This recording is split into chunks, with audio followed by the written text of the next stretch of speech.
Boa noite a todos. Nossa, que frio, né? Ainda não estamos no inverno, mas vamos lá, né? É uma felicidade, uma alegria muito grande estar aqui de volta na fraternidade e principalmente com a presença de vocês, que buscam através dessa presença alcançar os conhecimentos que a gente precisa para poder caminhar nesta vida, apesar de todas as dificuldades. Uma delas, por sinal, é realmente a chamada fé. Uma palavra com 2 letras apenas, mas não deixa de ser o quê? Uma questão enigmática. Primeiro entendamos o que é enigma, né? O que é um enigma? Para muita gente diz assim, é um mistério. Na verdade, o enigma é algo que por si só contém particularidades e qualidades que nós desconhecemos, ou pelo menos temos grande dificuldade para entender. Aliás, foi isso que levou o nosso querido Leon Denis, lá na França, numa praia, tá certo? Fazer uma reflexão quando ele olhava para o céu. Escutava as ondas arrebentarem na praia e o céu estrelado. E ele lembrou de Deus e escreveu um livro que se chama O Grande Enigma. E é isso que nós queremos realmente abordar, porque fé, na verdade, ela ainda é um enigma para todos nós, porque depende da posição ou da localização onde nós estamos para poder fazer uma avaliação. Mas eu preciso primeiro entender pelo dicionário, porque é a tradição que existe, de explicar o que é fé. E lá ele fala em crença religiosa sem fundamentos em argumentos racionais. Simplesmente é fé. E ele continua, embora eventualmente alcançando verdades compatíveis com aquelas obtidas por meio da razão. São 2 palavras que nós já temos aí para refletir, fé e razão. Obviamente, a fé pode ser uma questão religiosa, filosófica ou científica. E nós vamos então entrar praticamente no assunto que é o mais importante para nós, considerando a longevidade das religiões. Porque a nível de filosofia já temos a partir dos gregos, ou dos antigos gregos. E a nível de ciência ela está se revelando com muito mais características e propriedades atualmente. Veja a fé, no ambiente religioso, a fé é uma virtude daqueles que aceitam como verdade absoluta. Ora, aceitar a fé no meio religioso como uma verdade absoluta não deixa de ser um princípio da religião que cada um vai seguir. E é claro que aí vai entrar a questão do chamado dogma de fé. Então, no ambiente religioso, a fé é uma virtude daqueles que aceitam como verdade absoluta ou os princípios da sua religião. Fé em Deus é acreditar na sua existência, onipotência, onisciência.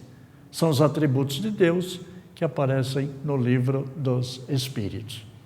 Vamos ouvir aquilo que Herculano Pires escreveu um livro que chama O Espírito Tempo. O que ele tem a falar a respeito da fé e, é claro, também da adoração.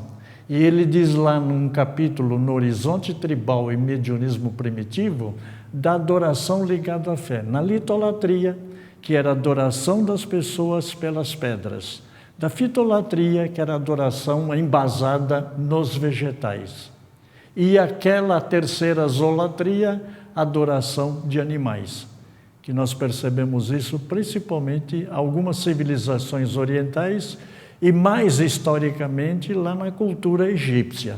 E aí o Herculano coloca também o chamado politeísmo mitológico, que é a adoração de diversos deuses. E aí fica todos eles alicerçados aonde? Na fé religiosa. O próprio Herculano continua afirmando a crença pela crença, a fé pela fé. E a obrigação de aceitar a tradição como verdade absoluta, ou seja, era uma imposição, acabada e perfeita, características das fases do predomínio do instinto. Aí nós pensamos assim, instintivamente nós reagimos assim por falta de conhecimento. É o temor, é o medo. E é claro que não poderia deixar de dar a sua contribuição o Carlos Torres Pastorino. Ele escreveu o livro Sabedoria do Evangelho, são 7 volumes, e lá ele coloca fé. Os que vivem mais no plano emocional acham que a fé é um sentimento, uma emoção que se acende ou se apaga, aumenta e diminui segundo o estado emocional da criatura. É uma opinião que o Torres Pastorino coloca para a gente fazer uma reflexão, porque aí, além de entrar no âmbito religioso, também vai abarcar aí a questão filosófica. E ele continua: os intelectualizados que baseiam tudo no raciocínio horizontal e na pesquisa, preferem como sinônimo de fé a palavra convicção. Uma coisa é você aceitar por imposição, e a outra é admiti-la por convicção, porque é diferente. E aí eu tenho que realmente me socorrer dos filósofos. E nós sabemos que lá na Europa, no século XVIII, aconteceu um movimento que é reconhecido realmente como um movimento renascentista, o Iluminismo. O que foi o Iluminismo? Um grupo de filósofos livres pensadores que resolveram adotar a fé na razão, ao invés da fé na religião. E, ao mesmo tempo, considera limitado o poder da razão. Ou seja, mesmo aceitando a razão, ainda reconhece as limitações que a própria razão oferece. E nós vamos ver isso no decorrer da exposição. Então, quem que vai aparecer lá, esses iluministas? Aqui aparece Rousseau, que foi professor do Pestalozzi, que foi professor do professor Rivail, o nosso Allan Kardec. Aqui aparece Voltaire, aqui aparece John Locke, aqui aparece Montesquieu, aqui aparece D'Alembert e Diderot, que são os pais da enciclopédia. Veja que esses espíritos iluminados surgiram realmente no século XVIII e XIX para fortalecer a vinda do Consolador prometido. Porque nós podemos recordar que Jesus promete o Consolador prometido, o Espírito da Verdade, porque não havia condições de conhecimento necessários naquela época para todos os ensinamentos de Jesus.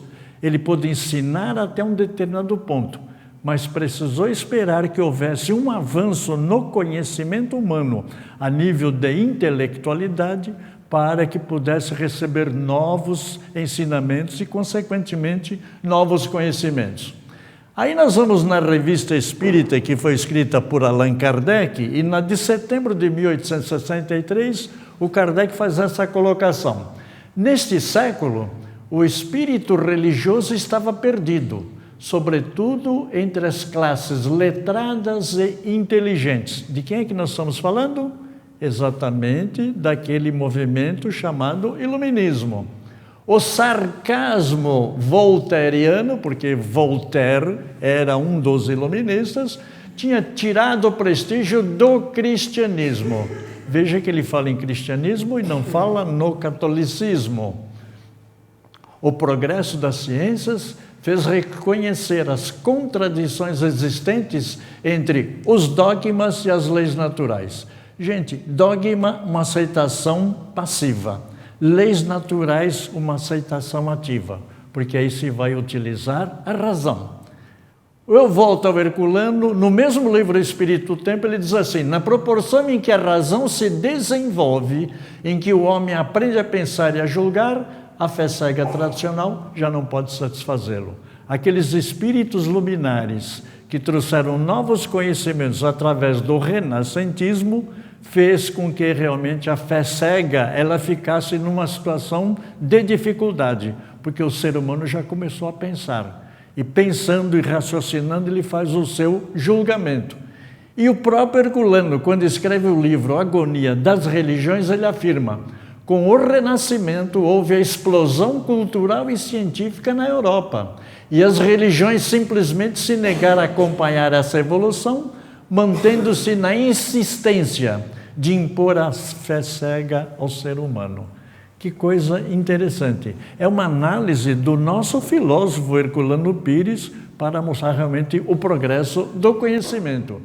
Aí o querido Allan Kardec, através do livro Evangelho segundo o Espiritismo, lá no capítulo 19, ele faz esta colocação.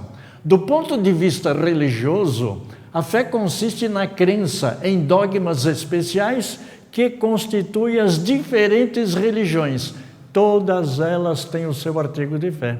Afirmação de quem? De Allan Kardec, no Livro dos Espíritos. Ou seja, quando Allan Kardec, lança o Livro dos Espíritos, ele coloca a doutrina espírita, através do Livro dos Espíritos, como filosofia espiritualista. Ou seja, ele já está utilizando aquilo que nós chamamos de razão. Não é mais uma questão de fé cega, mas de razão. Não é questão de dogma, é questão realmente de conhecimento. E o Herculano conclui: o dogma religioso é de fé, princípio de fé que não pode ser contraditado, pois provém de quem? Da revelação divina. E muita gente hoje ainda aceita a Bíblia como a palavra de Deus e que contém toda a verdade. É uma questão de dogma, é uma questão inclusive de fé. E ele continua, Herculano: o dogma filosófico é racional, está envolvido com a razão. É o dogma de razão, ou seja, o princípio de uma doutrina racionalmente estruturada. Não basta crer, é preciso compreender. E aí eu vejo então que eu posso distribuir essa questão de fé religiosa nas 3 maiores religiões que existem aqui no planeta, descontando algumas que têm seus seguidores no lado oriental do planeta, que é o judaísmo, que está afirmado em Moisés, o cristianismo em Jesus e o islamismo no profeta Maomé. Todas elas têm os seus artigos de fé. Religião, portanto, não é criação de Deus, não é criação divina, não deixa de ser criação humana. Eu olho para essa imagem e fico imaginando: será que ele está preso? Provavelmente ele se sinta preso, mas não necessariamente preso. Eu até brinco dizendo que se o dono dele esquecer de levá-lo para casa e anoitecer, ele vai simplesmente se abaixar ali e vai dormir. Não tem realmente a razão, ele tem apenas instinto ou condicionamento. Aí eu pergunto: fé religiosa é realmente uma prisão?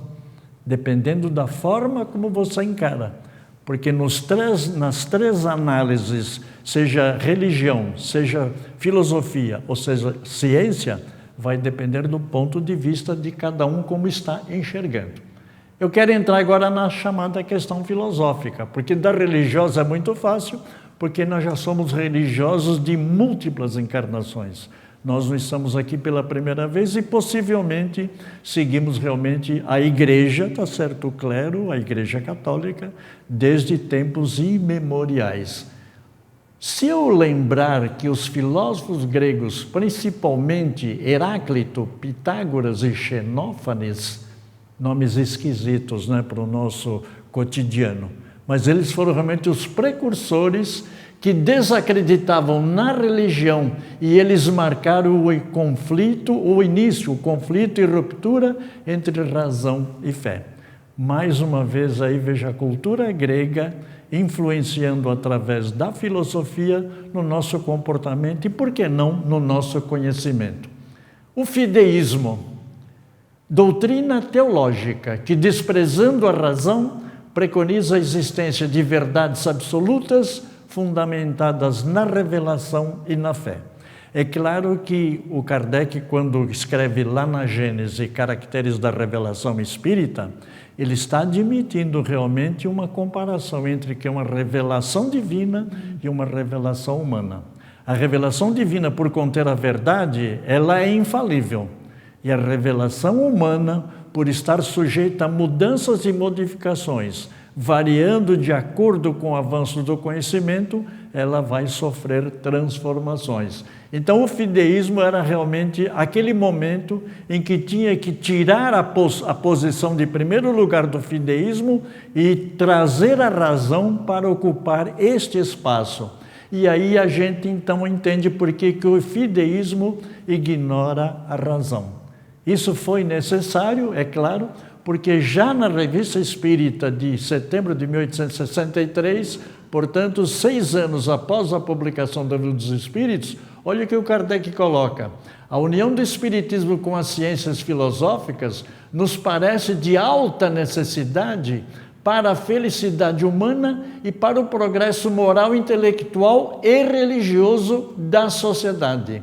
Não estamos mais no tempo em que se podia afastar a ciência humana e dar preferência à fé cega.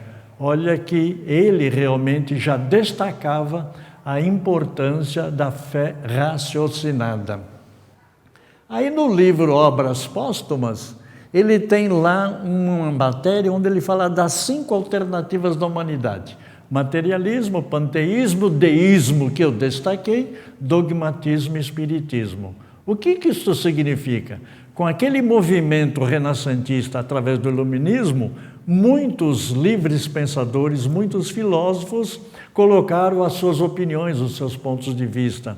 E isso serviu, inclusive, para se fazer uma avaliação, porque, com certeza, o professor Rivaio, na sua época de estudante, deve ter tomado conhecimento de todas essas manifestações. E, obviamente, o espiritismo é o oposto do materialismo, embora Kardec vai falar do deísmo. Materialismo e espiritismo não se combinam, porque um é o contrário do outro. E aí, no mesmo Obras Póstumas, ele coloca que uma doutrina que considera a razão como a única via capaz de nos assegurar da existência de Deus, rejeitando para tal fim o ensinamento ou a prática de qualquer religião organizada. Difundiu-se principalmente entre os filósofos enciclopedistas e foi precursor do ateísmo moderno. A gente lembra que os enciclopedistas foram aqueles filósofos e livres pensadores que criaram a primeira forma de passar conhecimento para o povo, porque o povo não tinha realmente conhecimento e não tinha as fontes necessárias para obtê-lo. E eles, então, resolvem fazer essas publicações. São os 2 D'Alembert e o Diderot, franceses, por sinal, que lançam a chamada enciclopédia. E que nós conhecemos no passado, vocês não, porque são jovens, né? Mas no passado era a famosa enciclopédia Barça. Tinha uma consulta para fazer? Enciclopédia Barça. Hoje não, hoje temos outras enciclopédias, tá certo? E provavelmente a Barça deve estar hoje, tá certo, guardada numa prateleira das bibliotecas ou de museu, né? Olha o que o Kardec coloca. Deísmo compreende 2 categorias. O deísta independente. Eles acreditam em Deus, admitem todos os seus atributos como Criador. Deus, dizem eles, estabeleceu as leis gerais que regem o universo, mas uma vez estabelecidas, essas leis funcionam por si sós. E aquele que as promulgou, de mais nada se ocupa. E o Kardec, então, em função disso, vai citar a 2ª categoria, que é o chamado providencialista. O providencialista crê não só na existência e no poder criador de Deus, na origem das coisas, como também crê na sua intervenção, a intervenção divina, incessante na criação. E a ele ora, faz prece, mas não admite o culto exterior e o dogmatismo atual. Tem muita gente que diz assim, olha, Deus criou realmente e não se preocupa mais conosco, porque Ele deixou já as suas leis. Tudo isto é relativo, porque veja, a lei divina ela é imutável, a lei humana sofre as transformações. Quando da criação da matéria e a criação do próprio universo, o que surgiu? Surgiu a matéria que tem realmente um regimento de leis que devem ser obedecidas, porque essa criação dependeu da vontade divina. Então, terremoto, furacão, tsunami ou coisa parecida, são fenômenos naturais que acontecem independente da intervenção divina, porque essas leis já estão ligadas à matéria e, nesse caso, às leis do próprio universo. Aqui aparece então Voltaire, que por sinal deísta, e ele ironizava. Eu creio em Deus, apesar de tudo que me dizem para eu acreditar nele. E realmente ele acreditava em Deus, mas ele não acreditava na forma como era realmente ensinado e como era divulgado a ação divina. E ele, então, foi aquele que realmente deu muito destaque, porque foi uma personagem muito importante no século XVIII, inclusive influenciando até imperadores. E esse aí é o Immanuel Kant. é o autor da Crítica da Razão Pura. Ele diz: não creio no Deus que os homens criaram, mas no Deus que criou os homens. Esse aqui, por sinal, é o introdutor daquilo que nós conhecemos como a moderna teoria do conhecimento. Aqui aparece o Nietzsche. É difícil fugir da realidade sensorial. Temos dificuldade de pensar num Deus sem face, sem corpo e sem imagem. Deus é o que é e não o que queremos que Ele seja. E aí vem a questão do paradoxo. O que é um paradoxo? Paradoxo é uma contradição. Ele por si só é o que ou aquele que contém particularidades ou qualidades, está certo, inerentes a ele mesmo e que também são de difícil compreensão, porque não segue o raciocínio lógico. Ele é tido como se fosse uma verdade, mas ele é contraditado pela lógica. A onipotência e a onisciência. O paradoxo da pedra é uma reunião que foi feita entre alguns sábios e filósofos, onde eles fizeram a seguinte proposta: se Deus é onipotente, Ele pode criar tudo. Se Deus pode criar uma pedra tão pesada que Ele mesmo não pode carregar, Ele não é onipotente. Agora, se Ele pode criar uma pedra e sabe que Ele não vai poder transportá-la, Ele não é onisciente. Percebe a diferença? Se é onipotente, pode tudo. Se é onisciente, sabe de tudo. Como é que eu vou criar uma coisa que eu não posso realmente transportar? Então fica realmente uma linha de raciocínio que tem aparência de verdadeiro, mas é quebrado pela lógica da razão. Outro paradoxo é o de Epicuro. Deus quer impedir o mal e não pode. E pode, ou pode e não quer. É interessante isso, porque essa proposta partiu de Epicuro. Ele era hedonista. O hedonismo o que era? Um movimento que visava realmente conforto material, ou seja, era uma filosofia, tá certo? Ou pelo menos uma doutrina de natureza materialista. Então ele fez essa proposta. Se Deus quer e não pode, Deus é impotente. Se Deus pode e não quer, Ele é malvado. Se Deus não pode e não quer, Ele é impotente e malvado. Agora, Ele pode e quer, ou Ele quer e pode, por que Ele não impede? Porque já se questionava a questão do bem e do mal, porque isso, na verdade, é moral. E a moral começou com os antigos gregos. E o maior precursor, realmente, da divulgação da moral foi Sócrates, não é? Aí aparece o Epicuro. Entramos na fé, que é uma questão científica. Veja que Hipócrates, que é o patrono dos médicos, né? Ele diz assim: saber e crer que se sabe é diferente. Por quê? A ciência consiste em saber. Em crer que se sabe reside a ignorância. Tem razão? É um raciocínio lógico. Claro que tem razão. Nós temos que estar voltados realmente para aquilo que se chama ciência, porque ela faz revelações que nós só descobrimos com os novos conhecimentos, que envolve o quê? Envolve pesquisa. Ninguém crê ou deixa de crer em Deus por causa da ciência. Da mesma forma, ninguém deixa de ser cientista por causa da fé ou da descrença. É interessante, porque existem realmente cientistas que não creem em Deus, e existem cientistas que creem em Deus e, além disto, são religiosos. Veja, fé e descrença situam-se no mesmo plano. Se a ciência não prova a existência de Deus, a ciência também não prova a sua não existência. E daí surgem disputas realmente intermináveis de quem está com a razão. Ora, será que Deus existe ou será que Deus não existe? E como vamos provar? Olha, Richard Dawkins, biólogo, tá certo? Ele escreveu um livro em 2006, biólogo ateu. O ateu não acredita em Deus. O título do livro, por sinal, mostra claramente, tá certo, a sua tendência ou a sua crença, para não dizer fé. Outro cientista, Francis Collins, ele é o que completou o mapeamento do genoma humano. ou seja, um biólogo respeitável.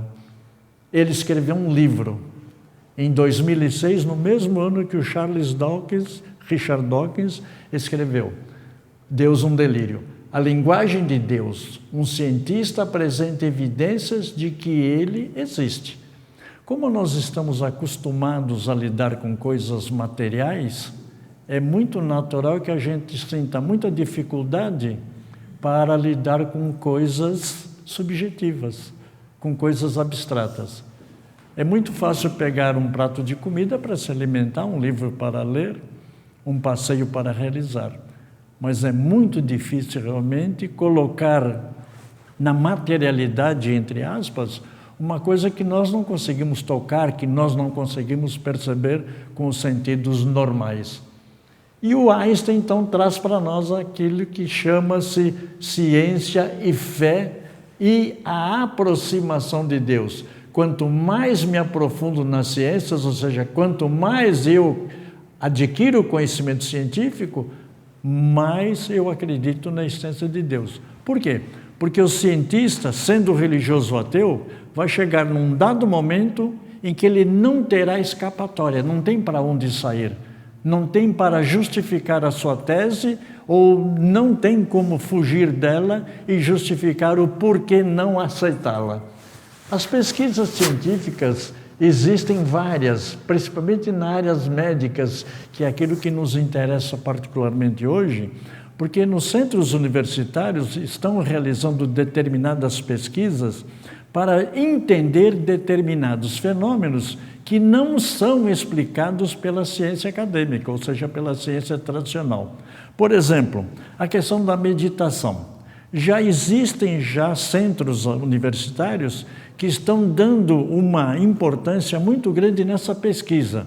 Como é que isso age no comportamento humano? Como é que isso age no mecanismo químico do cérebro? Determinadas curas acontecem independentemente da medicação que está recebendo, porque separa-se aqueles que estão recebendo um tratamento fármaco para uma determinada doença, existe aqueles que vão receber simplesmente um placebo. E aqueles que realmente utilizam a oração como prece, como uma forma de conquistar realmente a sua cura. Isso envolve realmente o chamado sentimento. E há provas da eficácia da fé na cura dessas doenças foram realmente catalogadas e hoje existe uma ampla discussão, mas muito longe ainda da ciência aceitar que esses fenômenos realmente de meditação, de prece e de vibração possa realmente confirmar essa intervenção no processo de cura. Um dos casos mais recentes que nós tivemos aqui foi do Anecchini, né? O Reinaldo Anecchini tinha um câncer muito grave, ele não só se serviu do tratamento tradicional, mas também utilizou-se realmente do tratamento espiritual. Isso foi matéria da revista Veja. A fé na doutrina espírita. A fé é uma questão de postura espiritual, porque o comportamento é a maneira de proceder de uma pessoa no meio ambiente, ou seja, no meio onde ele vive. E ela se manifesta de duas formas, a exterior e a interior. A exterior através dos atos, das palavras, ações. O interior, pensamentos, ideias, desejo. Isso aqui é invisível, isso aqui é percebível, ou seja, nós vamos conseguir ver, porque isso se manifesta naturalmente. Eu vejo, por exemplo, os ensinamentos de Jesus. Eu quero então agora ligar esse Espírito Jesus que encarna aqui no planeta para trazer uma mensagem libertadora e esclarecedora, porque ele queria que nós aprendêssemos um pouco mais, mas nós não estamos na altura de entender Jesus em todos os seus ensinamentos. O que ele fazia em função dos diferentes graus de conhecimento? O ensinamento esotérico, que ele fazia publicamente. E o ensinamento esotérico, que era ensinamento oculto, e que ele se dedicava àquelas pessoas que já tinham algum conhecimento a nível de espiritualidade. Quando ele explica e passa a parábola do semeador, logo em seguida ele chama os seus discípulos e explica realmente como é que deveria ser interpretado a parábola do semeador. Nesse caso, Jesus utilizou a parábola como ensino para o público, mas o ensino esotérico ele teve que explicar para os seus apóstolos, para os seus discípulos. A questão da fé vai aparecer no capítulo 19 do Evangelho segundo o Espiritismo, e o Kardec diz: em verdade vos digo, se tivesseis a fé do tamanho de um grão de mostarda, dirias a esta montanha, transporta-te daí para ali, e ela se transportaria, e nada vos seria impossível. O que o Kardec fez aqui foi colocar a passagem de Mateus. Por quê? Porque o pai de um garoto lunático que sofria um processo de obsessão foi levado para os discípulos e eles pediram que o curasse. E os discípulos de Jesus não conseguiram curar. E aí, então, Jesus foi solicitado e ele, então, dá essa resposta para os seus... Desculpe. Antes de dar a resposta, tal o motivo porque Jesus disse aos seus apóstolos: se não o curasses, foi porque não tinhais fé. E veja que o poder da fé se demonstra na ação magnética.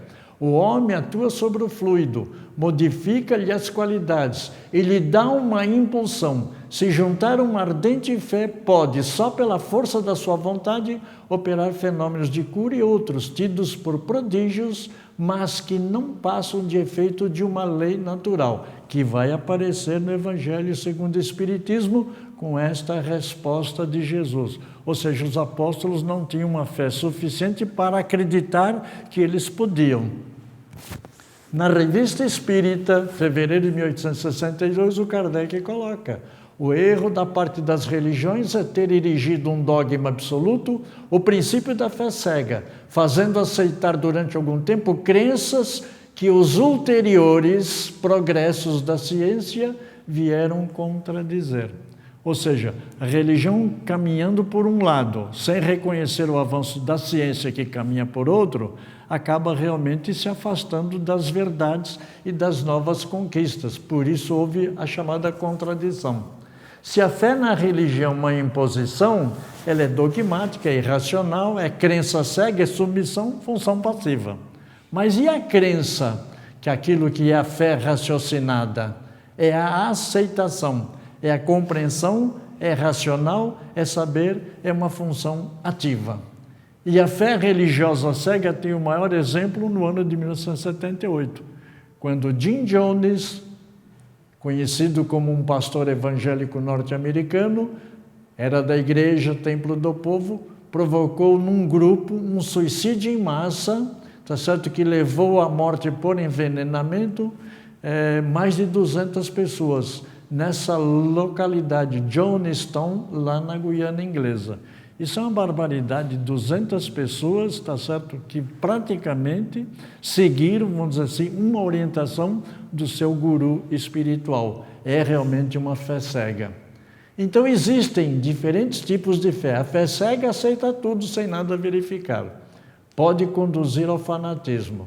Mais tarde vira descrença, vem uma desilusão. Perdi a fé. Será que a gente perde a fé? Se não se tem fé, não se pode perder. Então é necessário que tenha-se uma fé. Mas, sem dúvida nenhuma, ninguém pode perder a fé, mas ele pode modificá-la. A fé, no capítulo 19, voltando no Evangelho, que é o tema central nosso. A fé necessita de uma base. A base que é a inteligência perfeita daquilo que se deve crer. E para crer não basta ver, é preciso compreender. Porque muita gente vê e não compreende. Não consegue entender, não consegue perceber. É por isso que Jesus falava, né? Quem tem ouvidos de ouvir, ouça. Quem tem olhos para ver, veja. A fé vacilante. Não acredita que pode vencer desafios. Muita gente coloca ali problema. Na verdade, todo problema é um desafio. E a gente tem que entender que se eu não tiver realmente uma fé convicta e a fé for vacilante, eu não acredito em nada. Agora, por causa da fé vacilante, evita tomar atitude. não fala para não errar e erra por falar. Então fica realmente a dúvida para nós. É insegura porque teme possíveis derrotas, sente a sua própria fraqueza. Já a fé raciocinada, voltando ao Evangelho, por se apoiar nos fatos e na lógica, só é a que pode encarar de frente a frente a razão em todas as épocas da humanidade. Quando ele está falando aqui de razão, ele já está eliminando a chamada fé cega. E, por extensão, está eliminando também o que é o fideísmo. Porque a doutrina ou a teologia fideísta diz assim, primeiro a fé, depois a razão. Kardec inverte os polos. Ele coloca primeiro a razão, depois a fé. E a fé robusta? É calma, fortalecendo o quê? A paciência.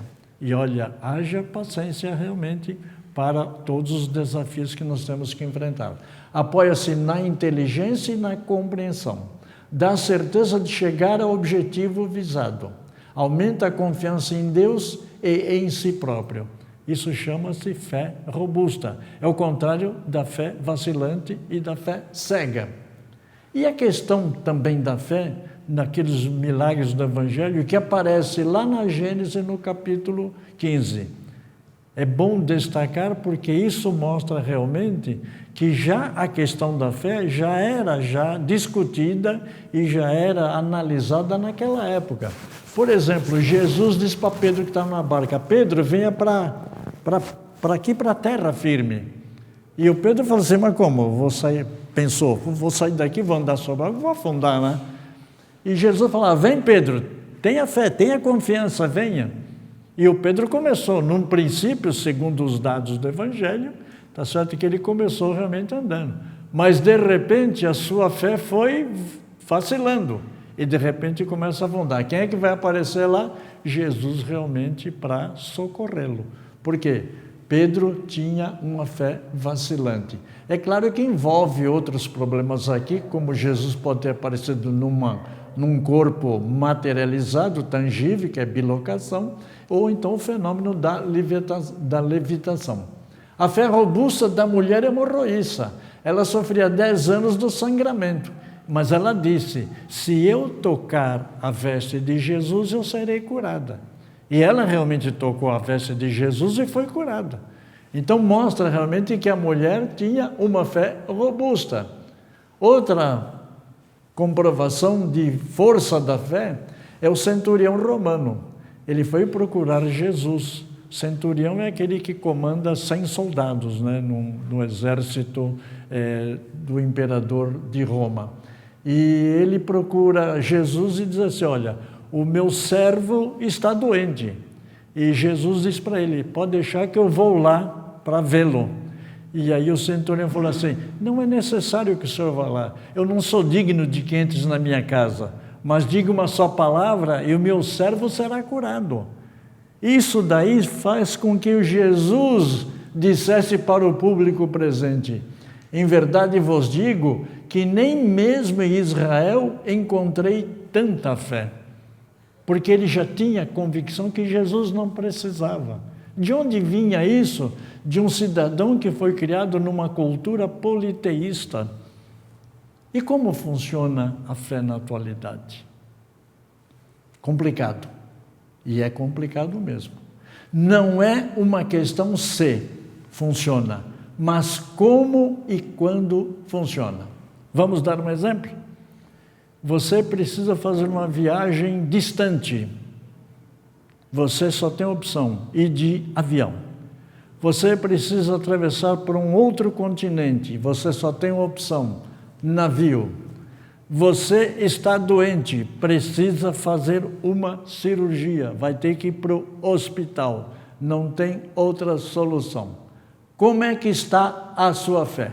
Você tem pavor de andar de avião. Tem medo de andar de navio e tem horror pela cirurgia. Qual é a opção? É complicado? Nas atividades do dia a dia, tá certo? Seja no estudo, seja nas profissões liberais, seja nas profissões industriais, comerciais e outras. Somente a fé não basta. É preciso alguma coisa a mais. Já imaginou uma pessoa sai de casa e fala assim, vou procurar emprego. E chega lá no local que ele selecionou para se candidatar a uma vaga e conversa lá com o entrevistador. Olha, eu acho que eu estou com vontade de trabalhar. Vai ser complicado, né? Se Jesus estivesse e perguntasse para cada um de nós, onde está a sua fé? Nós teríamos resposta pronta ou ainda iríamos parar um pouco para pensar? Caracteres da revelação espírita. O espiritismo marchando com o progresso jamais será ultrapassado. É uma afirmação dele. Porque se novas descobertas demonstrassem estar em erro sobre um certo ponto, ele, o Espiritismo, se modificaria sobre esse ponto. Se uma nova verdade se revelar, ele a aceitará. Isso significa que todas essas transformações que nós já tivemos a nível de conhecimento, sempre estiveram envolvidos com a moral, com a filosofia e com a própria fé. Então, reflexões sobre fé dependerão de mais conhecimentos. Esses conhecimentos eles têm que vir, eles não podem realmente surgir de repente. À medida em que nós vamos avançando e aumentando o conhecimento, nós vamos ampliando realmente esse leque de interpretações. E falando de fé, quem é que está com a verdade? Os religiosos? Os filósofos? Os cientistas? Ou será que nós estamos, nós mesmos, fortalecidos com a nossa verdade? E é sempre interessante que nós não somos donos da verdade, até porque cada um tem a sua verdade. Mas à medida que novas revelações vão surgindo, novas verdades vão aparecendo. As obras da codificação, certo, são essas que nós recomendamos a nível de leitura e particularmente a nível de estudo, porque não existe outra forma de se conhecer Espiritismo sem que haja ou que se faça os estudos. Aí aparece o meu muito obrigado, paz e fé, e é claro que este assunto não se esgota aqui, muito pelo contrário, a finalidade é despertar a curiosidade, porque não o interesse, para que a gente venha realmente avançar nessa área do próprio conhecimento humano, para, neste caso, avançar também no nosso progresso e na nossa própria evolução. Busquem a sua verdade, busquem realmente fortalecer a fé, porque sem isso daí não conseguiremos chegar aos patamares superiores da evolução e do conhecimento. Muito obrigado.